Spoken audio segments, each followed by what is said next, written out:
We'll do it live. We'll do it live. Ursula Haverbeck has been sentenced to 16 months in prison. Ursula Haverbeck has been sentenced to 16 months in prison. You heard me right.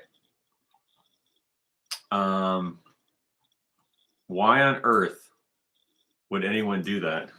It's crazy. Okay, so Ursula Haverbeck has been sentenced to 16 months in prison for not believing what's called the Holocaust. And so if you disagree with what people say happened during World War II, you can be arrested and then sent to prison. That's right. You can be arrested and sent to prison for not believing things. Now, I don't know exactly what her charges were. I think I had read earlier that she was charged with inciting racial hatred. So you got to understand, she's 95 years old. Okay, she's 95 years old. The picture that I have on my thumbnail in the beginning of the screen before, when it's posted on YouTube, in that picture, that was about I think she was maybe late 80s in that, because it was a while ago. 95. I think that was more than 6 years ago. So yeah. So now she's older and she's 95. Okay, she's 95 years old. And she was arrested, and then she was taken to court, forced to appear in court, and then she was given a prison sentence of 16 months. So 16 months, that's a little over a year that she has to sit in a jail cell in a prison for not believing things, right? For not believing things. And so, yeah. Who on earth would do that to a person? Who on earth would do that to any person, let alone a 95-year-old woman who's like in her own house or at a friend's house saying what she believes? Who would do that? What kind of person would do that? Who would say you need to go to prison for not believing me? Can you imagine that? Now, there's all kinds of people that don't believe stuff that I believe, but I'm not trying to have them thrown in prison. That's the difference between me and the people that run Germany. And the people that run Germany are not Germans. They're not the Germans. Some of them are Germans, but they're Germans that are hired by basically a mafia group associated with the United States. So this entire system of tyranny against the people of the world, but in this particular case against the German people, originates out of the U.S., out of the government called the U.S., Washington, D.C. Now, I wish that the United States wasn't what it is. I wish it was what the American founding fathers wanted it to be. But it's not that. It's not that thing. It's not the thing that the founding fathers created. So that whatever the founding fathers dreamt America would be, it isn't that. That's not what it is. It's something else. And it's something that started after that. So these guys had some brilliant ideas about natural rights and how people have a right to their speech and their conscience. And there's another group of people in the world that say you don't have a right to your speech. You don't have a right to your conscience. You're not allowed to talk. You're not allowed to believe what you want. You have to believe what we believe, or we're going to arrest you and throw you in prison. That's who runs America, and that's who controls Germany. And Germany has been under a military dictatorship since the end of World War II. Germans are not allowed to choose their leaders since the end of World War II, because if Germans choose their leaders, they want a leader that's going to represent them, and that's what they had with the what I like to call the Austrian painter, because I don't want to see. I can't even speak free. I can't even use names or words while I'm explaining to you what's happening, because the same mafia that's putting Ursula Haverbeck in prison is the same mafia that controls social media groups through the Anti-Defamation League, which is an arm. It's a legal arm of what was called the B'nai B'rith, or is called B'nai B'rith Masonic, basically like a Masonic order that was formed in New York in 1843 by Jewish Freemasons. So they formed a Masonic type of system, and that's what runs the mafia. So the mafia is based on that. So basically, you have to understand something, right? So like now you can say what you're saying is anti-Semitic. Let's address that. Shem means the sun, and the sun is a light, and the light is the truth. Okay. So when you see the word Semite, understand that that's a symbol for the sun, right? So Shem is the sun is a light, and the light is a metaphor for the truth, right? So when you speak the truth, right, that's the light. That's called the light, and the light in the Bible is called Shem. Shem is the light. So Noah had three sons, and one of them was called Shem, and Shem is the sun in the sky. That's one of the sons of Noah is named Shem, which is the sun in the sky. Now, I just had an argument recently with somebody on a discussion forum on Facebook who said, no, it means famous. And so, no, it doesn't mean famous. I know that people think it does. If you Google it, it'll say, oh, it means famous. It doesn't mean that. What happens is people make up false definitions for words because they don't know what they mean. And what's known as the Hebrews of the modern era don't know what a lot of these words in the Bible actually mean, and then they just made up explanations for them. But they actually do know that Shemesh is the sun. So in Hebrew, they do call the sun Shemesh, but they kind of have a false etymological understanding of that too, because Shemesh really means sun, man. Ish means man. Shem means sun. So Shem-ish actually means sun, man. So I don't want to get too deep in the woods on that stuff, but I'm just addressing this question of anti-Semitism. What does it mean? Well, Shem actually, in fact, regardless of what people think it means, the original word, what it means is it means the sun, which is the light. And the light and the sun, in biblical terms, is associated with the truth. So when you speak the truth, that is Shem, that the truth is Shem. So the opposite of Shem would be darkness, would be lies, would be subterfuge, which would be subversion, right? All the dark forces of evil would be the opposite of the light, right?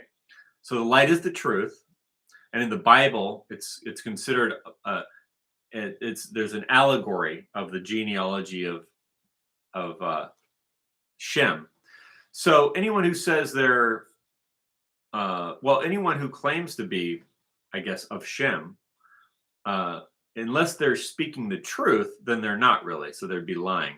But people would try and say they are when they're not, because people who lie don't tell you that they're lying. So now whether now Ursula Haverbeck has been sentenced to prison for 16 months. And the question is that a lot of people who are, I guess, people who are, I would call them brainwashed or maybe ignorant, or people who are lower IQ, or people who are just, I don't know, people that don't have much logos. Oh, there's another good word that we have both in the Christianity and in Athenian culture and religion and philosophy is logos. And logos is where we get the word logic. So people who are illogical, they don't have the logos. And the logos is, of course, where we get the word logic. And it's associated with the truth and reason. So people that lack reason and logos and logic might go, well, she doesn't believe in the Holocaust, and so she has to go to prison. And you'd go, well, why does she have to go to prison for not believing something? And I think that their argument would be, well, because we say so, or because I don't know. I don't know what I think the rationale is that if you don't believe what they say about the Holocaust, that it's going to result in violence. And so if you don't believe them, it's going to result in violence. So you have to go to prison because you're advocating violence. for not believing what they believe. It's about like that. That's about the logic that they use. And this is a key thing that I want to tell you right now, which is there's a logic to that, but logic without truth is actually is not the logos.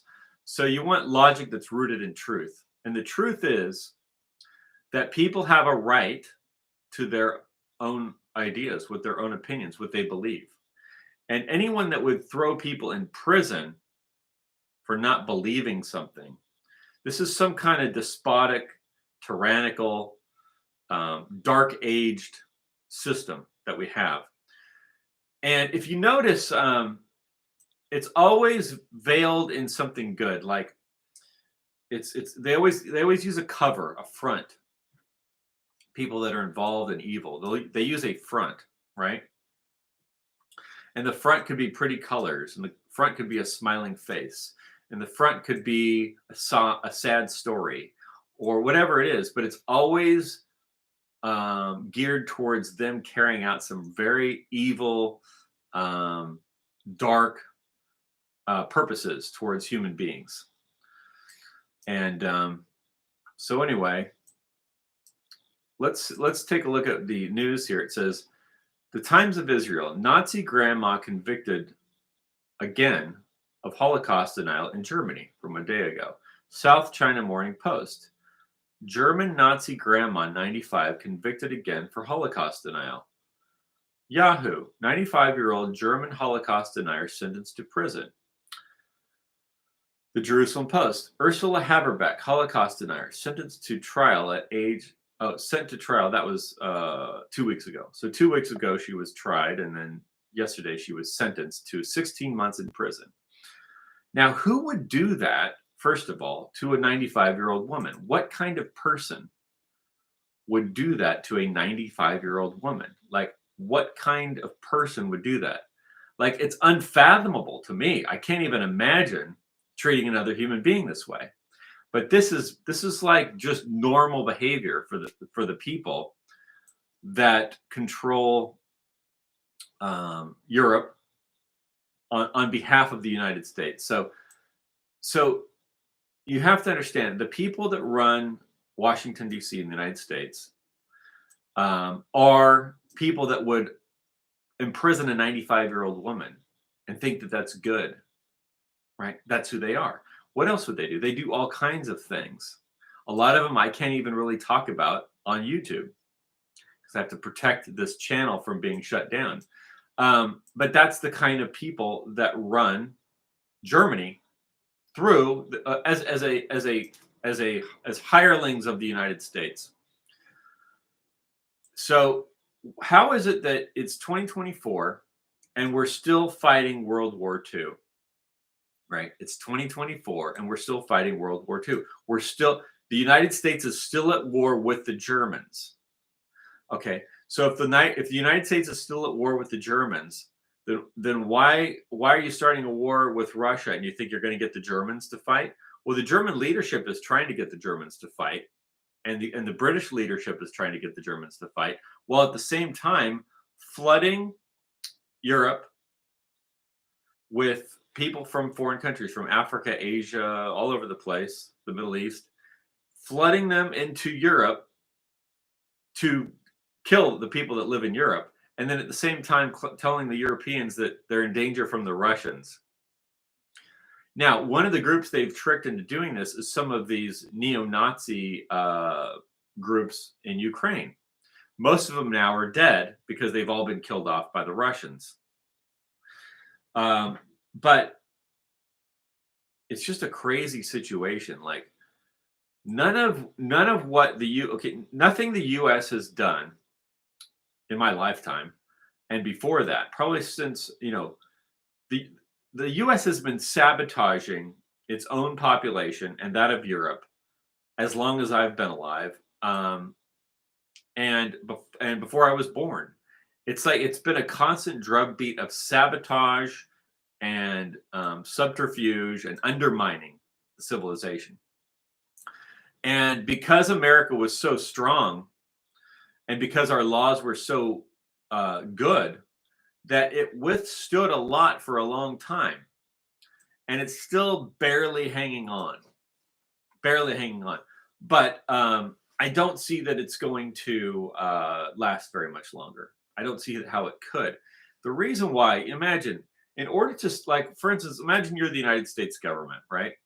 You want to start a war with Russia and China and Iran and Lebanon and Hamas and a bunch of other people that I don't even know. I'm sure there's more, and the American people. But then again, you want the American people to join your military and then fight all these other people for you, while at the same time you are doing everything possible to kill your own population. Like, how does that even work?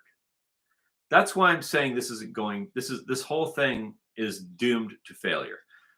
Okay, so I'm listening to these guys, these different generals or people coming out of the Pentagon or people that are speaking from the U.S. State Department, and they're talking about what the Russians are doing. We got to go after the Russians, and we're going to need to do this. And I'm thinking to myself, who's the population that you're going to draw on to fight with the Russians? Who's the population that you're going to draw on to fight with the Chinese? The same population that the U.S. government has been systematically undermining and trying to kill, both in America and in Europe. Right. You look at the declining populations of the native-born white Germanic Anglo-Saxon races, the Celtics, the Germans, the Angles, the Franks. This has all been undermined. It's all been sabotaged and like systematically destroyed for at least the last 100 years or more. More if you count all the big wars that since you had the wars in Europe and the wars in the United States with the Civil War. So since that time, if you consider all the violence and then the governments that got installed and then how they undermined the people, and I'm not saying there weren't good times through that because of the strength of the American people and the American Bill of Rights, which is they've been working at undermining the whole time, right? What I'm saying is, how do you run a government? How do you expect to take on other governments when your own population is circling the drain, right? Every year there is going to be less and less and less white people, let's put it bluntly, in America, in Canada, in England, and in Germany to keep this US government going. So what the US thought it was going to do, which it's not going to be able, it's going to fail. What the US government thought it was going to do is it thought it was going to attack basically the white populations, the Christian white populations, and destroy that. Starting, if you want to take a starting point, although I wouldn't call this the starting point, but one starting point would be, let's say, the 1960s and the spread of LSD in the United States by the U.S. government, right? So the U.S. government spread LSD because you've got to understand, in the 1960s there was still a very large white population in America and in Europe, right? How do you get rid of this thing? They have all kinds of ways they're planning on killing these populations off. So one of the ways was through LSD because they were testing LSD on soldiers, both in America and in England, prior to its release during the 1960s. And so what they found was if they give LSD to some troops in the field, that it makes them basically confuses them. It makes them inoperable. So they're not able to function as a group and the group falls apart. It loses its discipline. It loses its ability to function. It loses its ability to carry out tasks. So it causes a neurological confusion, right? So now imagine you do that to an entire population for generation after generation. Like they found stuff they can use on the population generation after generation to neurologically damage them, right? And it wasn't just LSD. That was one of the first things. It was LSD, and then it was a bunch of other drugs that each year they would come out with more and more of these drugs that were being produced by the pharmaceutical companies that attack the neurological system and produce mental illness. So there was that angle of it. There's that along with promoting sexual behaviors that don't result in replication, along with policies of mass migration that would change the demographics of this. So everything they've done has been geared toward undermining the people that literally created America and Europe, right? And then so they're going to get rid of that, but then they're going to start a war with China, and they're going to start a war with Iran, and they're going to start a war with Lebanon and Hezbollah, and they're going to start a war with Russia, all at the same time. And then they're going to go, okay, now we need an army, and there's not going to be anybody because there isn't anybody. So I think what the U.S. thought they were going to do is I think that they thought they were going to import all these people in here and that they were going to keep this thing going in place of the white population that was here originally. And it's not going to keep it going. That was their big mistake. They're not going to keep it going. They're not going to keep it going. So, you look at what happened recently with the word, I can't say the words because it's against, I can't say anything on YouTube that violates anything or no, I know what it is. I can't say anything on YouTube that contradicts the statements put out by a certain organization connected to the United Nations with regard to health. And so I cannot say that. So just like Ursula Haverbeck is sentenced to prison because she doesn't believe something and she says the opposite of what these other people claim happened. Now, in the same way, I would have my YouTube account shut down, or I would have my video removed if I said something opposite of what basically the same people that are throwing her in prison are the same people that are instituting this policy about health. So this group doesn't want anyone contradicting their views, their opinions, their words. And if you do contradict them, you will be thrown in prison. In the case of Ursula Haverbeck, you will be have your bank accounts shut down. You will have your communication lines cut off. And so that's what this group of people is. Now, at the same time, we're expected to join the military and fight for these people who are actively trying to kill us. That's the weird thing about America. And I'm just talking to you as an American and as an observer of America and what I've witnessed as an American. Now, you could say, well, America is great because we have a better culture. Like I was talking to this other guy. He's like, yeah, well, you got to understand, in this other country, which is like, let's say somewhere in South Asia, the lower classes aren't even allowed to have money. And if someone sends them money in their bank account, the other people will steal it. And it's like, okay, well, that's terrible. And it's like, yeah, and that doesn't happen in America. So they want to come to America so that doesn't happen to them because we have a better legal system. And same thing, let's say south of the border in some of the Central American countries.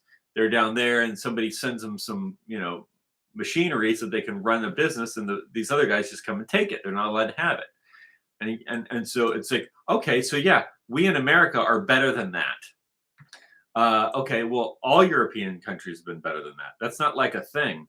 That's not like a thing that's like a big deal. Like in every European country, people live normal lives, okay? So it's not like this big thing where it's like I need to care about I need to say America's the best because we don't because we don't like chop people's heads off in the street. You're like comparing us to, like, I don't know, let's say a country where there's cannibalism. Oh, well, America's not so bad. Look at this other country. They eat people. Okay, that doesn't mean that this is up to my standards, though. See, you're lowering your standards to cannibalism. You're lowering your standards to a country where people eat other people. And it's like, yeah, see, we're better than that. It's like, okay, we're better than a country where they eat each other. That's great. It's still not up to my standards because those aren't European standards. How's that? Okay, those aren't European standards. And in a European society, except for maybe during the French Revolution when people were starving, in European society, it's not common for people to eat each other. That's not like a common thing. It's not like, well, America is the greatest country in the world because we don't eat each other like they do somewhere else. Okay, that doesn't make us the greatest country in the world. And the people that run America, according to my standards, are horrible. They're horrible people, and they've got a horrible system of government. And I would describe it as dark age. And in fact, I think the people that do run America, I think they do eat other. I think they do eat people, just like the cannibals in some other country, where you'd say, well, these people in this other country, they eat people. You know what? I keep seeing advertisements and promos for movies run by Hollywood about eating people. Actually, they had a whole show about it called the Santa Clarita Diet. Okay, so there's something about that actually going on with the people that run Hollywood. The same people that run Hollywood are the same people having Ursula Haverbeck sent to prison for 16 months. Now, let's talk about the Holocaust. Ursula Haverbeck, the reason why she's going to prison is there's some claims made about World War II, which she actually lived through. She was actually there as a young lady because she's 95. She was there and she experienced World War II because she was living through the whole war because she was born and alive during that time. And so some of the things that people claim happened, she doesn't believe it. She thinks, I think they're lying. So because she says that she believes that that's not true, she has to go to prison, even though she's an actual German woman who is German. She's actually German, and she lives in her own land. And because some group that's foreign defeated her country and it imposes their belief system on her, and she says, well, I don't believe it, she has to go to prison for 16 months. Now, there's people all over America and all over social media that will say that's good. And all of these people that say that that's good that she goes to prison are connected to a group called the Anti-Defamation League, which is the mafia, which is a mafia. It's a mafia. It's organized crime. Now, in organized crime, not everything that organized crime does is illegal. Some of it's actually illegal. They have legitimate types of businesses, and they do legitimate, they have a network of legitimate businesses, but they're also involved in things like drug trafficking and child trafficking and sex trafficking and producing drugs that then they get legal that are super dangerous and can kill you, like ecstasy or similar things to ecstasy. I'm gonna go with that route because no one would deny that that's does anyone deny that what are these? Some of these opioids are super dangerous. So these same people are involved in that kind of stuff, and they're running that kind of stuff. And these are the same people that are throwing people in prison for not believing. So now you could ask me, well, Brian, are you saying you don't believe in the Holocaust? Let me tell you exactly what I believe. If you told me, Brian, during World War II, Jewish people were harmed in Europe during the war, some of them were harmed, some of them were killed.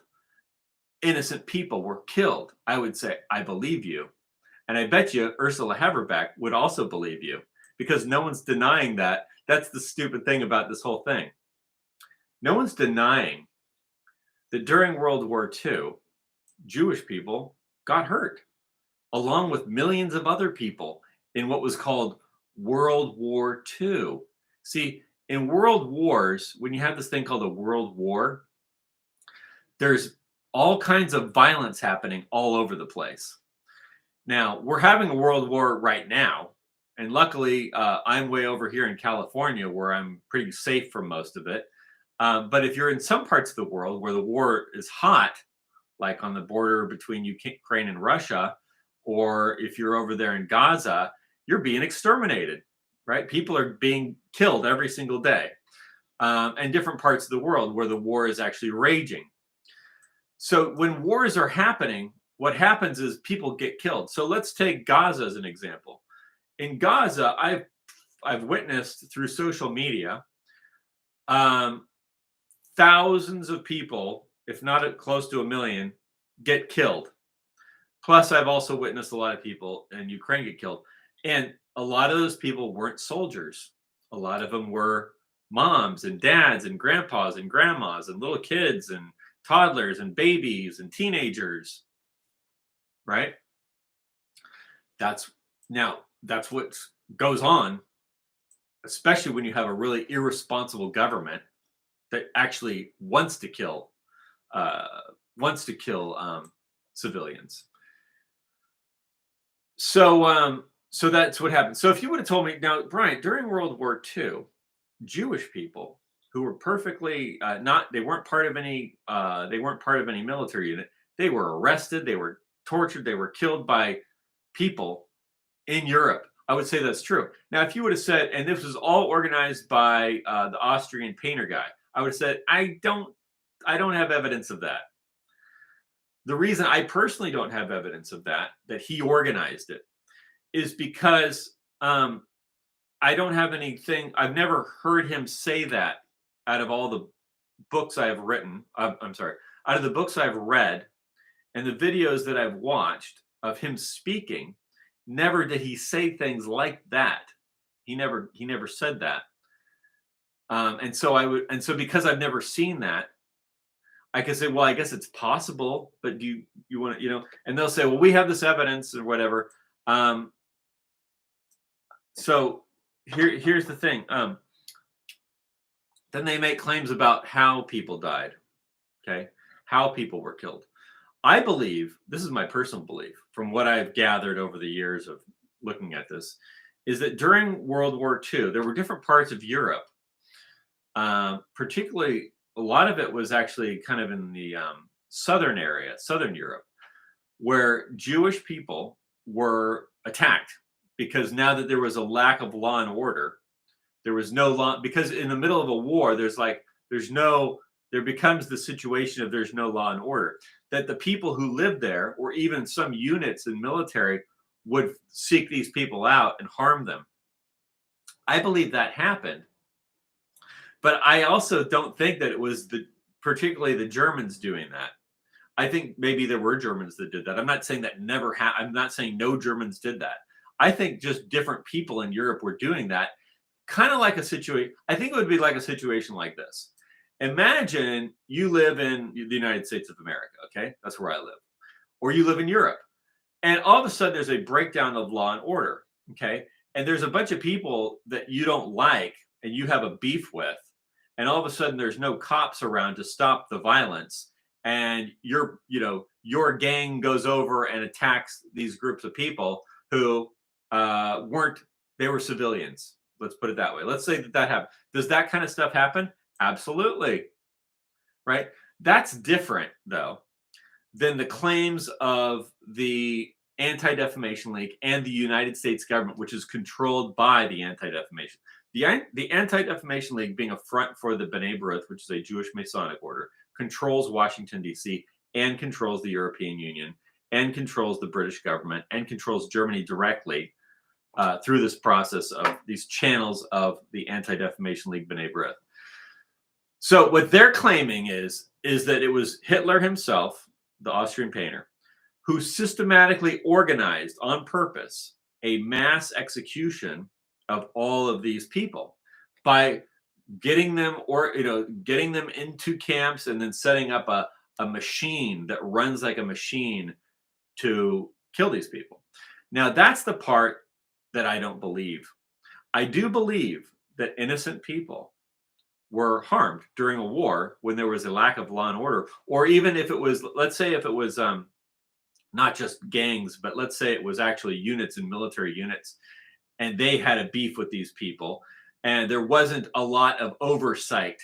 Like there's nobody really keeping an eye on them, and you know what I mean? Because you understand, war is chaos, right? Once the war breaks out, there's violence. And so it's not like you can micromanage a war. Maybe it'd be a little easier nowadays with all the satellite systems, but it's not like you can micromanage a war. So you've got units out all over the place in the field, and they go, hey, you know what? I don't like these people. And they go massacre. Maybe they do a war crime. Did that kind of stuff happen? It happened all over the place. And it wasn't just the Germans doing it. It was the Russians doing it. It was the Germans doing it. I don't know who did it. Do I actually believe the Germans would do that on like as an organized thing from the top down? No, I don't think any government would. I don't. I actually don't think any government, except for maybe in Gaza, the government that runs Israel today, would actually do that on purpose because it's not something that was normalized. It was something that would be like you'd have a unit that wasn't being watched properly, or maybe the leadership in the unit was a little lacked discipline, and they would go out and carry out some kind of atrocity like that. That kind of stuff did happen. So, but this idea that you have the German government organized a mass killing, that part I don't believe. I don't believe that happened. But see, what happens is it's the US government, which is controlled by B'nai B'rith, that needs people to believe that so that they can control what types of governments people are allowed to have. Right? So that they can stop someone else from getting into power by claiming that they're going to do this thing that they claim happened, but nobody has actual evidence of. Because what is it that the Germans under Hitler, what is it that they were actually trying to do? Before the war broke out, they had a policy with Jews, which was that they wanted to make a deal with the Jews that lived in Europe with regard to Palestine. And they said, look, because the British already wanted to get the British, that whole thing about the Balfour Agreement, this was set in stone after World War I. So there was already a plan in the Balfour Agreement. So the Germans said, okay, so here's what we'd like to do. We would like, because we want Germany for ourselves. Like the Germans said, we're the Germans. We want to run our own government. We want to have our own culture. We want to have our own schools. We want to have our own businesses without interference from other people, right? And the Germans have had this idea since the Romans started invading, right? You know, so this isn't like a new thing. They said we want to have our own stuff. We want it for the Germans. It's our country for us, and we want and we'll make a deal. We'll make a deal with you. We'll help you. We'll help the Jewish people that live here that have, at that time, were running the government with the help of the United States and the Federal Reserve System. That's why the Federal Reserve System was set up. And after World War I, when everyone went bankrupt fighting the war, they took everything, right? They took the governments and they installed the Weimar government in Germany, which promoted all the same stuff that's promoted in America now today. All of the sexual behavior that's promoted and propagated by the U.S. government today in America and in Europe was promoted in the Weimar government, because it's the same people doing the exact same thing. And this is what the Germans didn't want. They wanted to live in a Germanic society run by their ideals and what they like and the things they want to do, right? So they said, we'll make a deal with you.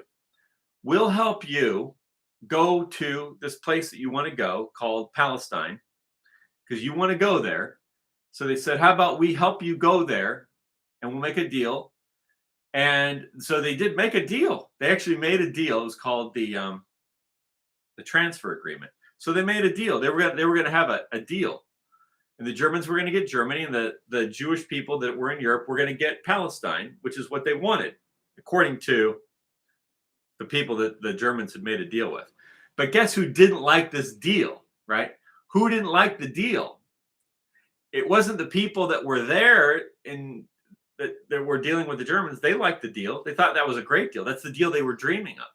The people that didn't like the deal were the people in New York. B'nai B'rith, the international B'nai B'rith, they didn't like the deal. Why didn't they like the deal? Because they were running New York and they were running Washington, D.C., and they wanted to continue running Germany and all of Europe through their network. They had a network set up. During the Napoleonic Wars.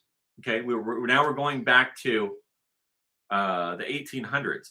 During the Napoleonic Wars, when all of Europe was in turmoil, what was replaced by the kings of Europe was a system of this mafia called, now it's called B'nai B'rith, but at the time it wasn't called B'nai B'rith. I don't know what they called it, but now we call it the B'nai B'rith, the Jewish B'nai B'rith Masonic system.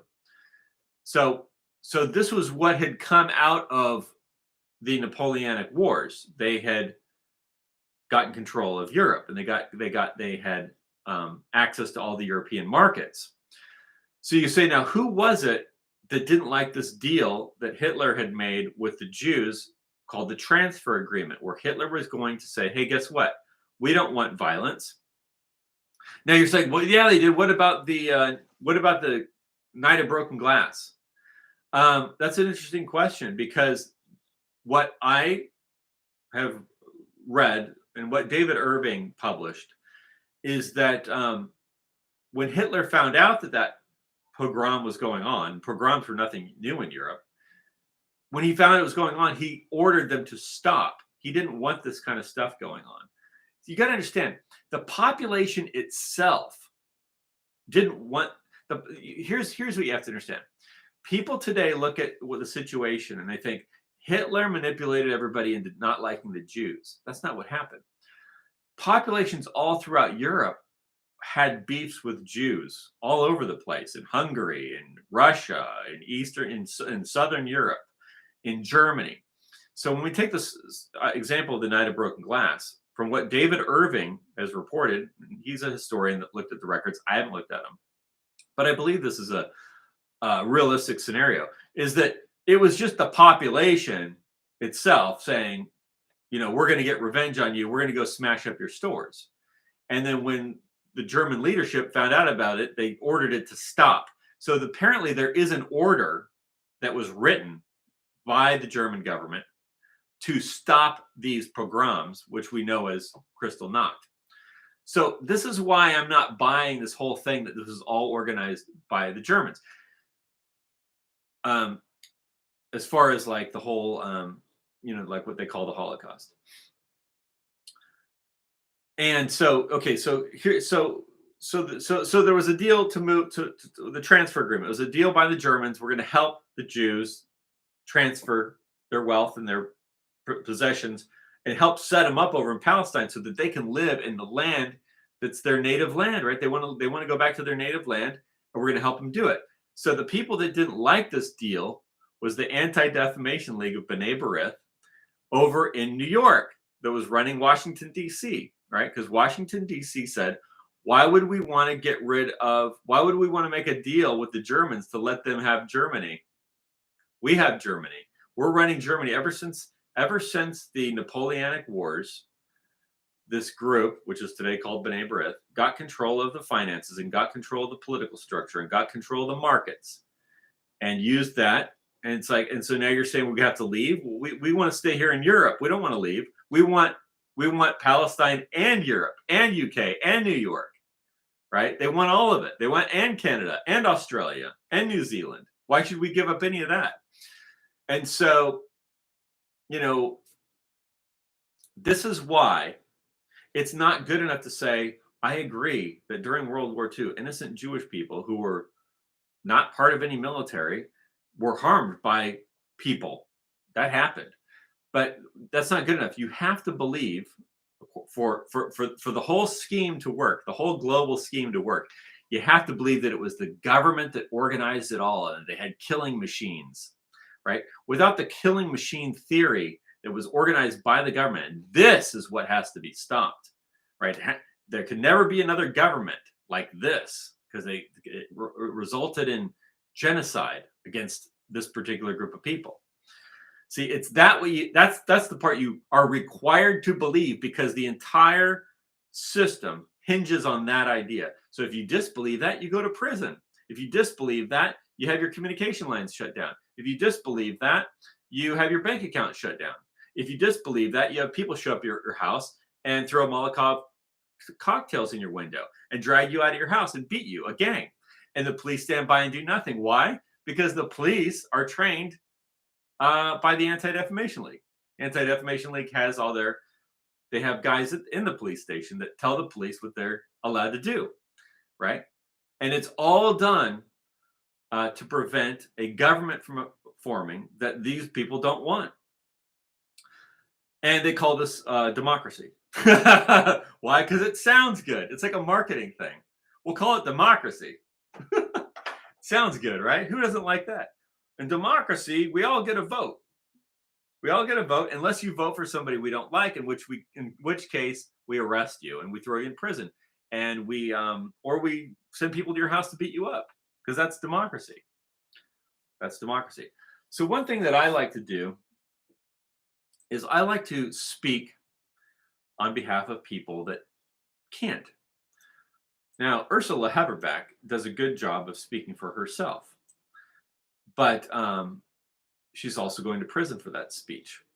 So I will also speak for her to the degree that I can, just like I also spoke for Sylvia Stolz to the degree that I could when she was sent to prison for, she's a lawyer, when she was sent to prison for speaking on behalf of her client, who also didn't believe any of these funny stories about illogical scenarios that happened during the World War II. So, okay, during World War II, there were real scenarios where real people got hurt. Then there's scenarios that make no sense, that are totally illogical and irrational, and no sane person that if they just actually looked at what you're saying would believe. Like, let me give you an example. This is one thing I've really experienced throughout my lifetime, is that some information comes over the media and it's just accepted through the media. Like, somebody hears something happen. Let me give you just a real simple example. There were some fires years ago in the mountains up here in Southern California. And the media said there's been a breakout of fires and it was caused by this thing. And there was no evidence that it was caused by that. There's no video of it was caused by that. But there was a lot of arson going along at that time. I don't know. That's not a good example. You could take terrorist attacks as a good example. 9/11 is a good example. I don't know how much I can say about that. But let's say on 9/11, they reported that, Osama bin Laden did it, and there were 19 hijackers. Okay. And then a few weeks later, so everybody believed that. And there's people that just heard that on the radio, and then they still believe that today. But then a few weeks later, it came out, well, actually, some of those hijackers that they listed in some of those guys are still alive, and that was reported later in the BBC. So now you could go back to the people and go, actually, what were there were those the hijackers? You go, well, no, these guys are still alive, so it wasn't them. So that just disproved the original story, right? But unless you actually looked at the story and go actually question the story, then you heard it and you believed it. Okay, that's how a lot of these stories are about World War II. You heard it and you believed it, and then the people that started to question a little bit, they get attacked, and then there's this mob that breaks out that's organized by B'nai B'rith, and it's funded through taxpayer money. You got to understand, is that the B'nai B'rith mafia, it's not just acting independently. It gets all kinds of revenue through all kinds of sources connected to the government. That's how it maintains control of the government.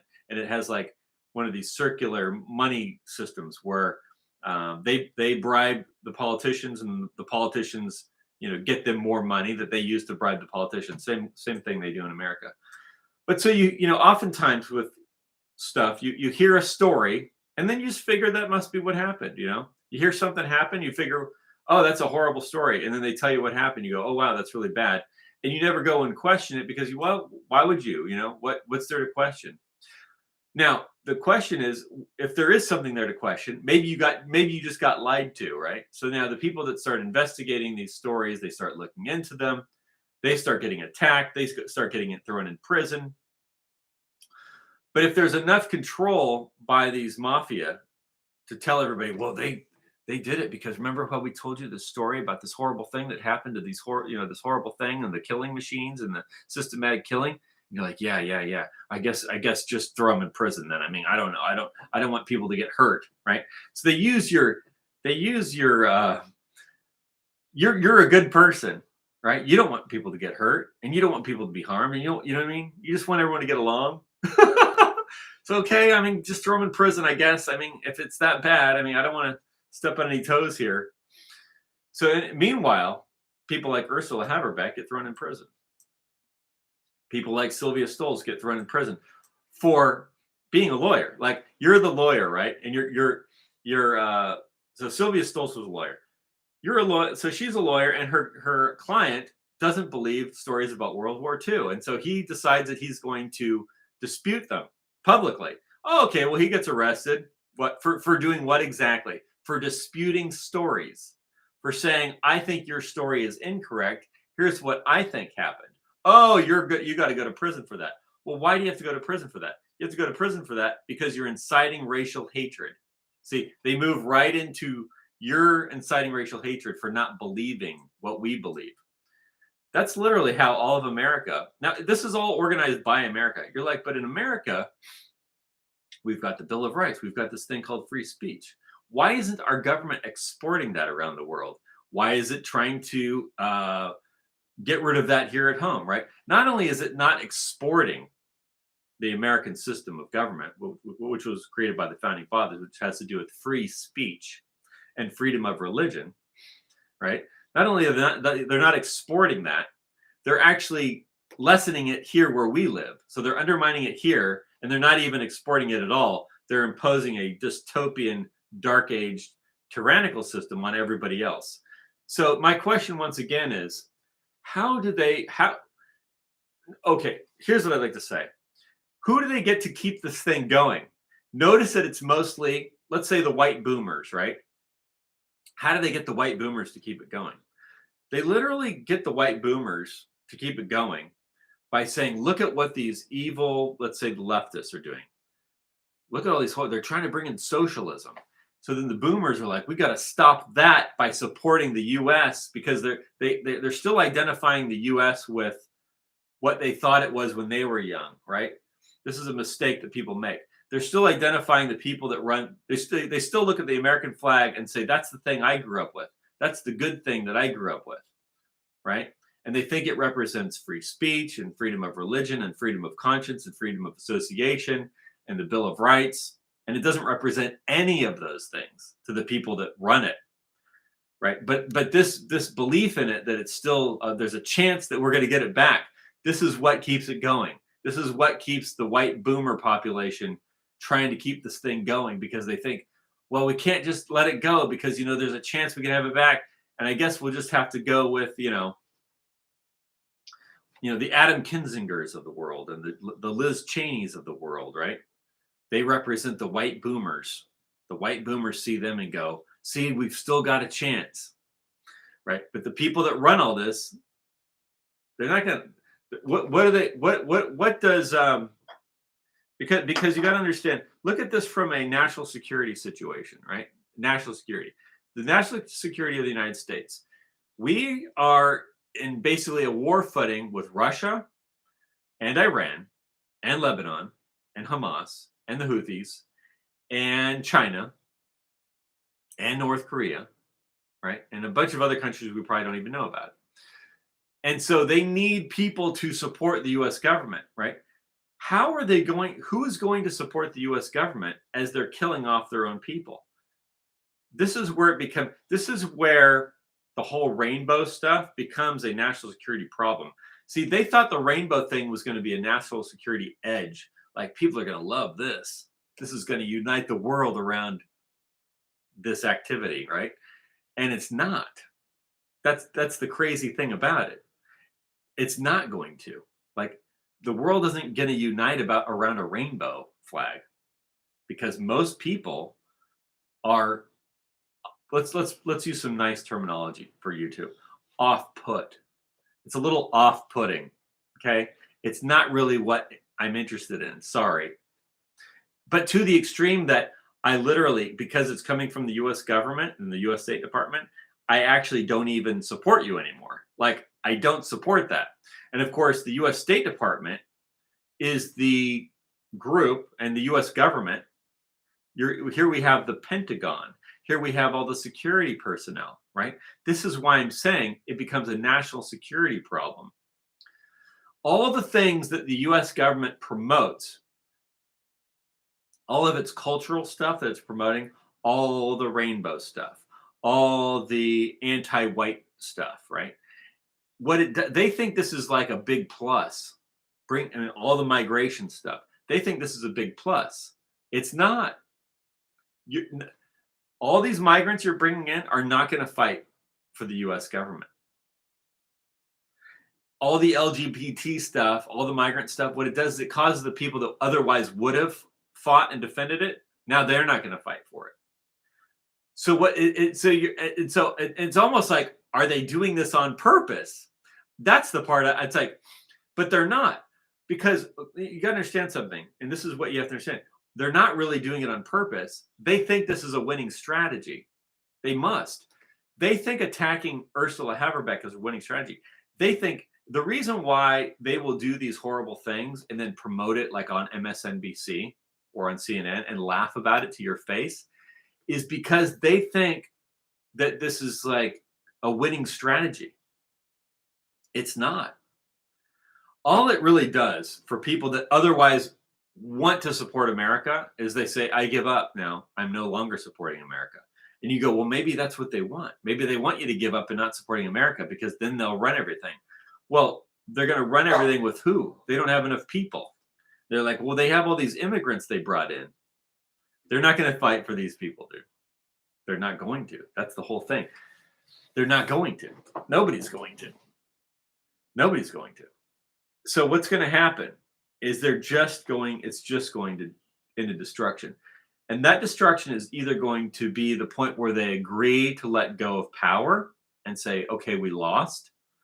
And so they're going to peacefully relinquish some of their power, or it's going to result in nuclear bombs going off everywhere, because that'll be the last straw. They're like, well, we still have these nukes.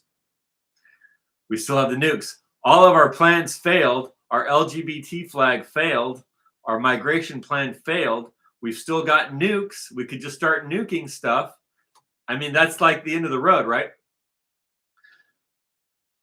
It's either they're going to go, oh, okay, I guess everything we did was wrong for the last 100 years, right? Like you can't. That's what. Like even today, you'll go on MSNBC and they'll keep pushing the same stuff of how they hate white people and they hate Christianity and they want more foreigners and they love all these. Anyone who hates white people and Christianity is their ally. Let's all group up together and we're going to be the future of America. Like they're still doing this, thinking that this is a winning strategy. As it's all falling apart, like you got to understand, the Russians and the Chinese are able to make all kinds of weapons that can. I don't want to use the word that can F stuff up all over the place. It doesn't matter how powerful the U.S. military is. The U.S. military is strong enough to just nuke everybody and kill everybody. Okay, unless they're going to do that, these other people, the Chinese, the Koreans, the Iranians, the Russians, have all kinds of weapons, including nuclear weapons, biological weapons, chemical weapons, conventional weapons that will cause so much damage to all these American resources around the world that there's no way to win that fight conventionally. There isn't, because yeah, you go, yeah, well, the Chinese are going to suffer and the Russians are going to suffer. Yeah, they will. You'll do a lot of damage to them too, and they're going to do once you get this breakdown of law and order, there's going to be targets all over the world that America depends on that aren't going to be defensible, and so their whole sphere of influence is just going to collapse. It already is. That's what I'm trying to tell you.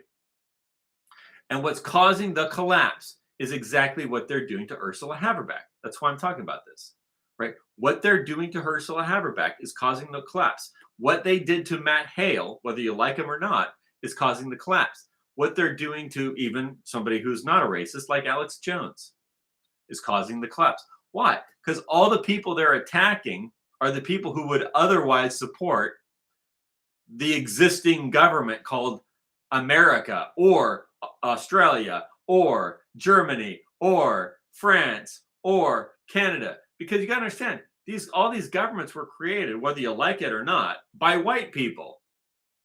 Whether you like it or not, whether you think it's terrible or not, that's what created it. That's the only thing that could have kept it going.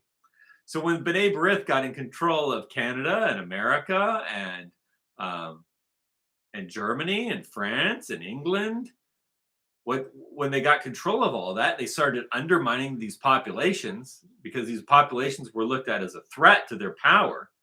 And they're like, we're going to bring in these people. We're going to promote drugs. We're going to promote sexual perversion. We're going to promote everything we can. We're actually going to organize, like like in Germany and even in America, they've organized adult sexual behavior that's very horrible. With I can't even say. Can't even say.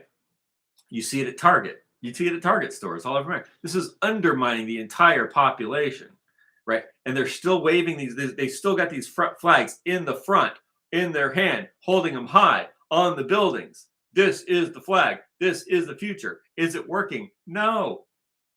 The whole thing is going to fail, right? There's nobody that's going to defend this.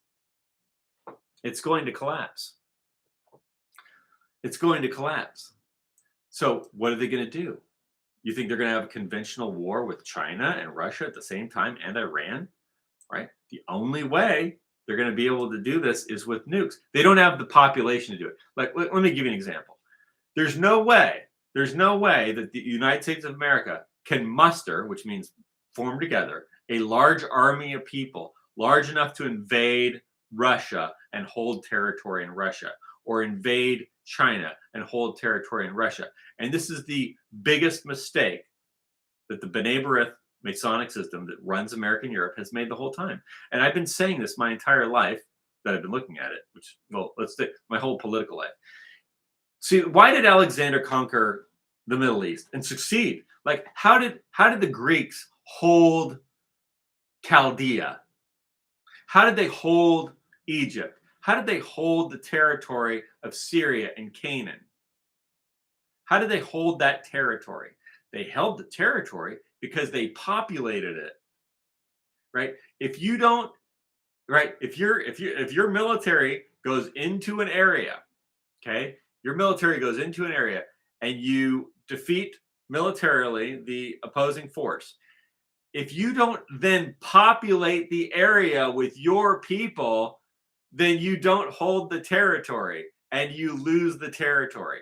So tell me one area of the world that the US government has populated with its own people since the American Revolution. Since the American Revolution. Tell me one area of the world. They haven't even what did they, even in America, right? The Civil War, right? Did you know that they imported people from Europe into America to fight the Civil War, to bring in this new government, right? Did you know that Lincoln was a Marxist and that Karl Marx was trained in a Jesuit school? I'm not going to go into that this whole story.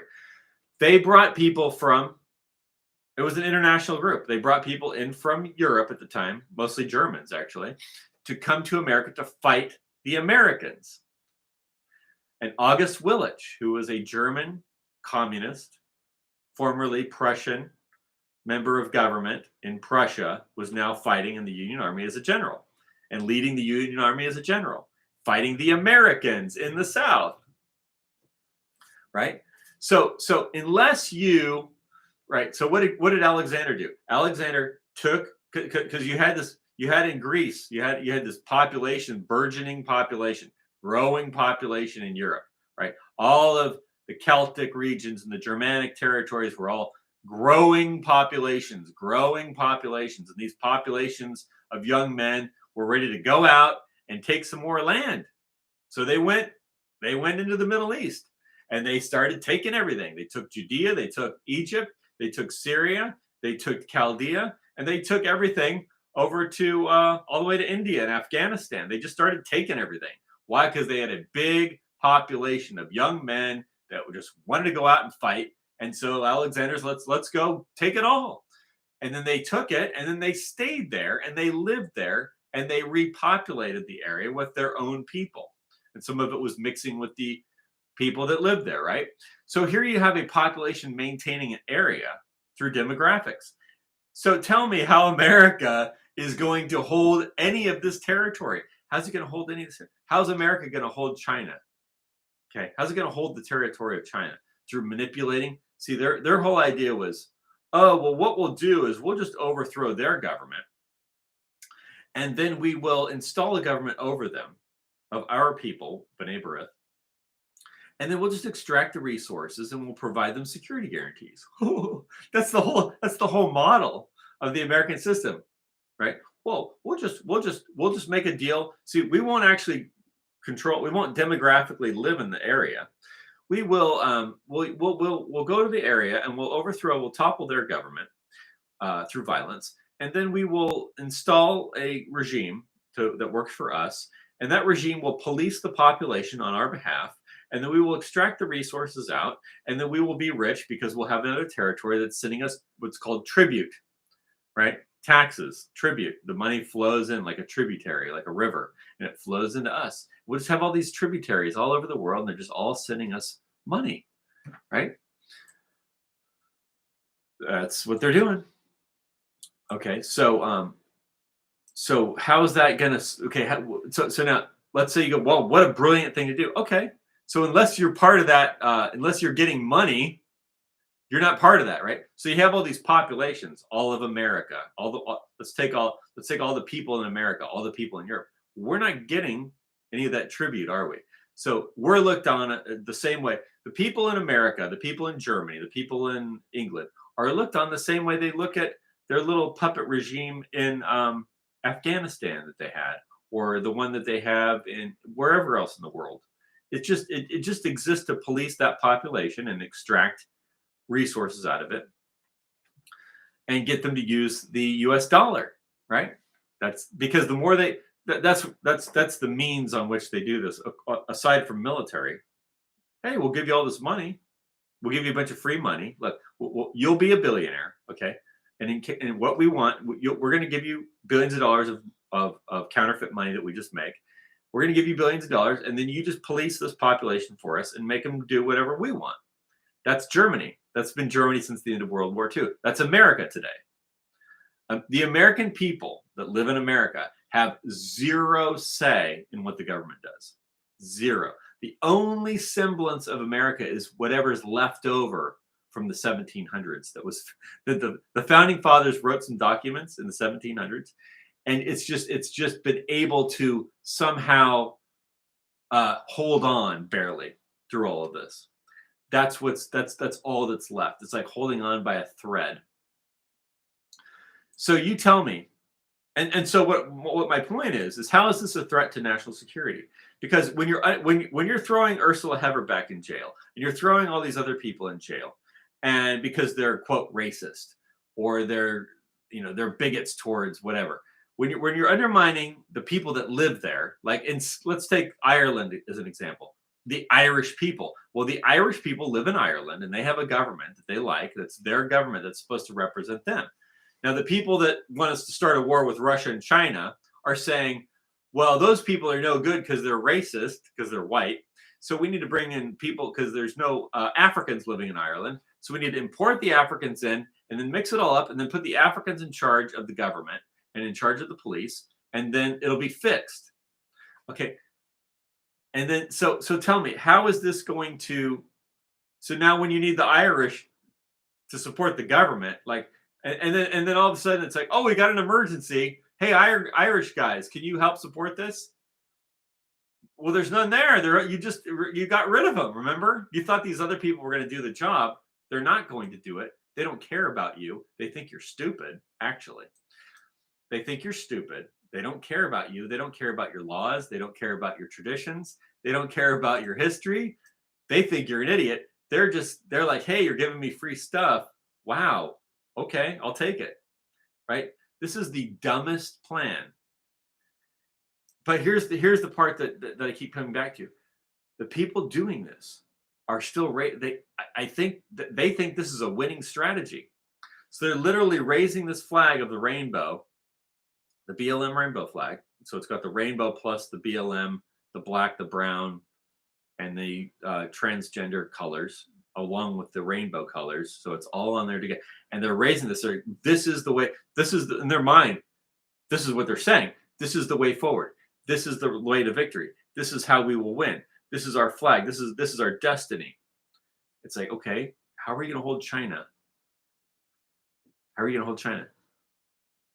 How are you going to start a war? How are you going to take over Russia, a country that has biological weapons, and chemical weapons, and nuclear weapons, and all kinds of conventional weapons that are very accurate, that can be launched really far away at speeds that are too fast to shoot down, and can just fuck up all your shit. How are you gonna hold that territory? You can't.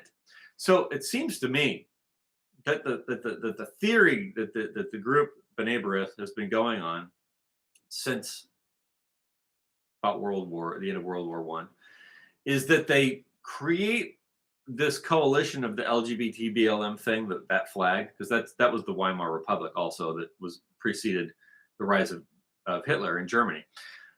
I think that they think that if they can just spread that everywhere, then that's how they will control it. They've just got to keep putting that everywhere in the world, right?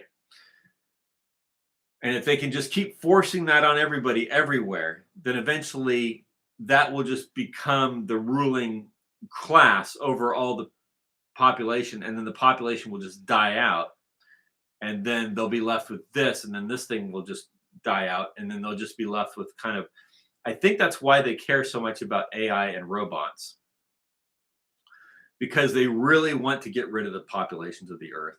But you think of it, you go, oh, they must be racist against all the blacks and all the brown people and the Asians. They are, but guess what? They're also racist against the white people because they bombed Germany. They're throwing Ursula Haverbeck in prison. That's what I'm trying to tell you. This isn't a thing about, it's not, the same thing they do to Gaza, they will do to Berlin. In fact, they did it to Berlin first. They did it to Dresden first. Before they did it to Gaza, they did it to Dresden. Before they did it to the Middle East, they did it to Europe. They did all of this to Europe first. That's what I'm saying. And then, so they did all this to, like, it was the US and British under the control of B'nai B'rith that bombed Germany and that allied with the Russians to crush Germany and exterminate whole cities full of Germans, right? So and Ben Shapiro, when he went to, I don't know, one of these universities in England, when he did this debate in the Muslim girls' hall, well, in World War II, they didn't target civilians, and Ben Shapiro's like, yeah, we did. Yeah, we did. What do you mean we didn't? He's proud of it. They were proud the whole. You listen to what all the rhetoric after October 7th, after the Hamas attacked Israel on October 7th, all the rhetoric of the Israel government and their assets, their spies and Mossad assets and military assets here in the United States and in Europe, like Ben Shapiro and the Anti-Defamation League, they were saying, well, we did this to Dresden. We're going to do the same thing we did to Dresden. So they were just telling you, we support genocide. We support mass murder. We support exterminating civilians. We support that. That's what they're saying. That was the craziest thing, particularly on Twitter, is that as the war was breaking out, let's say recently with October 7th, and all these videos and all this footage of civilians being massacred by the Israeli government in Gaza, all this footage is breaking out all over the place. I mean, it was like horrifying, right? Everybody saw what was going on over there. Kids with their heads blown off and their arms blown off, and just people, not even just kids. Everyone likes to focus on the kids, which is horrible. But it's moms and dads, it's grandpas, it's grandmas, it's everybody, right? It's men. It's, people, oh, the women and children. Yeah, the women and children. Guess what? The men also get killed too. Okay, I'm a man. You think I want to get my head blown off? I don't. It's men getting killed. It's women getting killed. It's grandmas getting killed. It's grandpas getting killed. It's little babies. It's teenagers getting killed. You think it's, it's not just babies. It's not just the kids. It's teens. Okay, 15-year-olds. So, and they like it.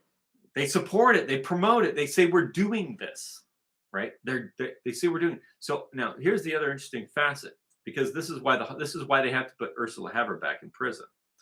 because she claims that what they're saying about World War II, a lot of it is dumb and doesn't even make any sense, and it's silly, and it's a nonsensical story. Like the story, there's different stories. People came up with different stories, right? And then the government has an official story, what they say happened.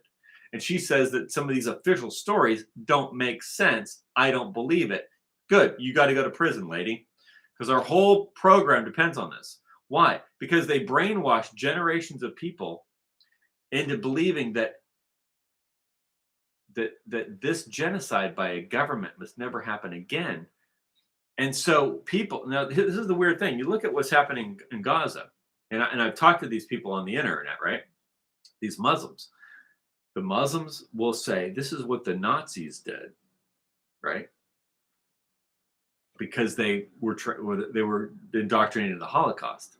This is what the Nazis did, and we support the Jews, right? This is what the Muslims are saying as they're being exterminated. This is common. They won't even call them Jews; they will call them Zionists, which is it's a euphemism. They're not actually going to call them Jews. They won't call the Jewish people, which is the state of Israel, as a Jewish country. I mean, it's not. I'm just see. This is what gets you in trouble. If you just say what is, this is the danger. If you just say what is, it's the danger. So you have to make up a euphemism. You can use the word globalist. You can use the word hexagram people. That's what I do on my show. We'll call them the hexagram people. What I'm saying is, this is why people have to go to prison for not believing the narrative, the official narrative. So here's the funny thing, not funny at all, is that people thought that if we all understood that this genocide happened because of the Austrian painter guy against the hexagram people, that we could stop it from happening in the future. But that's not what the hexagram people were promoting it for. See, this is the mistake everybody made. They were promoting it so that they could use it as leverage against everybody else. You see, to them, it's leverage. To them, it's a way to shut you up and kill you, right? For them, it's a way to kill people, right? In other words, they literally say that the reason why they're carrying out a genocide in Gaza is because of the Holocaust. See, that's why Ursula Haverbeck has to go to prison, because she doesn't believe it. And so therefore she has to be punished for not believing, because in this religion, we all believe what we're told about World War II. So understand what I just said. The hexagram group uses what happened, what they say happened, uses what they say to happen in Germany to kill people. That's why. That's the reason why there's Holocaust museums all over America and all over Europe, is to justify putting people in prison, is to justify murdering whole populations. That's why they promote it. You think, because you're a good person, that they're telling you this to stop something like this happening in the future. No, that's not why. That's not why they're doing it, right? They're telling you about the Holocaust so that when they want to throw someone in prison, they'll remind you of the Holocaust, and that's why they got to throw them in prison. And if they want to, let's say, kill 1 million people, starve 1 million people to death in Gaza. Let's say they want to starve 1 million people to death in Gaza. Well, they'll say, but the Holocaust. See, it's not a reason not to kill people. It's a reason they use to kill people. It's a reason they use to shut down your bank account. It's a reason they use to take you off the internet. It's a reason they use to stop your video live stream and delete your videos. See, the Holocaust is the reason why they can do that, because it prevents you from hurting them. You see, it's them that have to be prevented from, not you. It wasn't a Holocaust against you. It was a Holocaust against them, right? And so in their government system and their religious system and their government, and see, it's B'nai B'rith, and it's the United States government, and it's the FBI, and it's the Department of Justice, and it's the CIA, and it's all the governments they control in Europe. In that group, the Holocaust means they can do anything to anyone else to prevent a Holocaust against Them, not you. Right. So you got these people in Gaza saying, what about the Holocaust? I thought we were going to stop. They're like, I thought never again. No, not never again against you, never again against us. You see, that's the whole point. And this is why Ursula Haverbeck is going to prison, because she doesn't believe it. This is why Sylvia Stolz went to prison as a lawyer, because she represented a client that didn't believe it. And then she provided evidence in a court of law that he said there was evidence that it was a false narrative, that what the government was saying was false about the Holocaust. She brought that evidence to a court, which was, of course, against the law. You're not allowed to provide evidence against this, because without this, how can they go around exterminating people? How can they go around throwing everyone in prison? How can they go around brainwashing the police to arrest you for being quote unquote racist, right? In UK, you can be arrested for being racist. Why? Because of the Holocaust. Because Hitler was racist, and you never again. And so if you're racist, then you can be arrested and you go to prison. And if you're a 95-year-old woman and they say you're racist, they just arrest you. Why? Because of the Holocaust. See, that's the whole reason of the Holocaust is so you can be arrested and sent to prison for whatever, for being against them. So you can say it's because of racism, or you disagree with their belief system, whatever it is, it doesn't matter. The Holocaust exists to arrest you. The Holocaust exists to kill you, to kill whole populations. All of the mass murder and genocide that I've witnessed over my lifetime in Iraq, in Afghanistan with terror attacks, and you're like, what was in the, listen to me. Let me tell you a story. I remember one Christmas Eve when I was out getting a coffee, and it was literally, I think it was like the day before Christmas. It's the day before Christmas. And I walked by a newsstand, and there's a front page, of course, on USA Today, I believe, one of those, and it said, terror attack blows up school. It's got this picture and these little Afghani girls, and they're covered in blood. There's one of them screaming, covered in blood. And you can see there's a guy with a camera. He's taking a picture because you can see his shadow. You can see the shadow of the man taking her picture after the bomb blew up and killed all of her friends. Right? And then he takes that picture and he sends it back to America.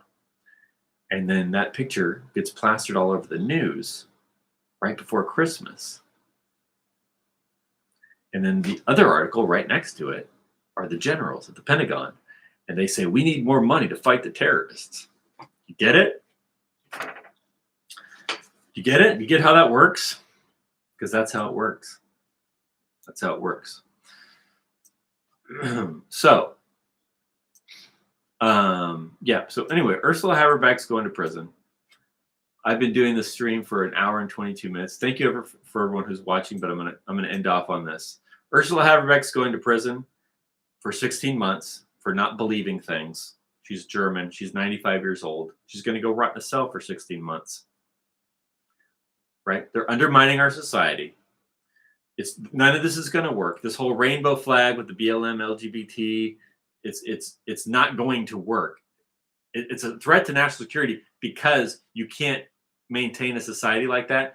You're not going to be able to defeat the Russians. You're not going to be able to defeat the Chinese. It's all going to fail.